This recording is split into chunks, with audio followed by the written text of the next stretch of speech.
I'd say is the benefits of studying a master's degree, especially here at Northumbria University, is a vast array of different options that it provides you, both professionally in terms of career development and also personally as well, enhancing your knowledge and skills.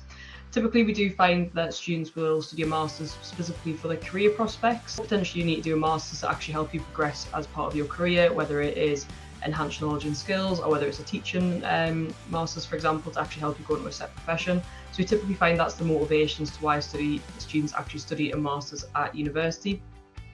We do also find that it's really beneficial in terms of career prospects and financial prospects too. So on average, students who do a postgraduate degree are likely to earn around about £7,000 more than those who just do an undergraduate degree, and around about £16,500 more on average than students who don't do a degree at undergraduate or postgraduate. So in terms of the actual benefits from that point of view, it is really useful as well studying a master's.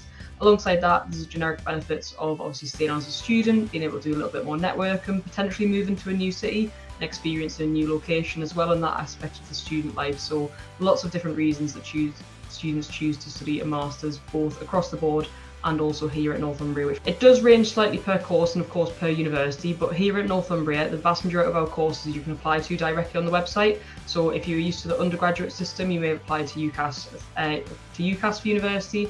However, when it comes to the postgraduate system, typically you apply directly to the university. So here at Northumbria, on most of our course pages, you can actually hit the Apply Now button, and that'll allow you to fill out a form and it'll register your interest or actually go straight through to that application form. Well, there's a lot of career support out there through the university. There's like the Graduate Futures team, which is a really good kind of team of career guidance officers. They're there that can support you if you wanted to have just a 20-minute chat, or a bit more of a deep dive 45-minute chat about your career prospects, where you can go, kind of CV writing, or just kind of offering you help in terms of where it's best to apply to get to that career that you're looking for. Definitely, if you're looking at coming to Northumbria University, utilise that and make sure that you're taking advantage of it, because it's a great team and a great scheme. But for UK students, you're eligible for funding from Student Finance England, SAS, and Student Finance Northern Ireland and Wales as well there. For Student Finance England students, you can apply for the postgraduate master's loan, and currently if your course starts on or after the 1st of August 2023, then you're eligible for up to £12,167. So again, if you were a recent graduate, you might find it a little bit different from your undergraduate funding. So when it came to your undergraduate funding, you'd apply for your tuition fees to be covered, and then you'd apply separately for your maintenance loan, which obviously helped you get by whilst at university. Now, important to note that when it comes to the postgraduate funding, this does work slightly differently. So rather than applying for your tuition fee loan and your maintenance loan, you will apply for that one lump sum. You can take out as much or as little of that amount as you want to, if you want to. However, that £12,000 is there to cover everything from your tuition fees and also your maintenance. So because of this, we do find that students may apply for additional scholarships.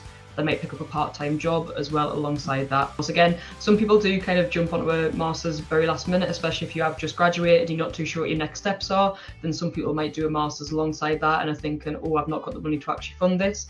The good news is that Student Finance England applications are still open. They're actually open for quite a while after you've already started your course. So the wording from Student Finance England is you need to apply within 9 months of the first day of the last academic year of the course, which is a little bit of a mouthful and quite confusing. But essentially you have up to 9 months after the last day of the course. So whether it's a 1-year course or a 2-year course, you can apply for your funding up to 9 months after that last academic day of teaching on the course. So again, it's a little bit complex, but we still have scholarships available as well, and you can still get that UK based funding. So if you're in that position, don't worry, don't panic, but there is lots of support still available online there as well. So I'd still obviously recommend to stick with, when you're choosing your undergraduate degree, you're wanting to choose something that interests you, and I think that definitely applies in postgraduate as well. It's minimum a year of study. That's going to be quite time consuming. It was a lot more work, my master's than my undergraduate, so it's something that you're really going to have to day in day out motivate yourself to work on. So number one, obviously make sure it interests you.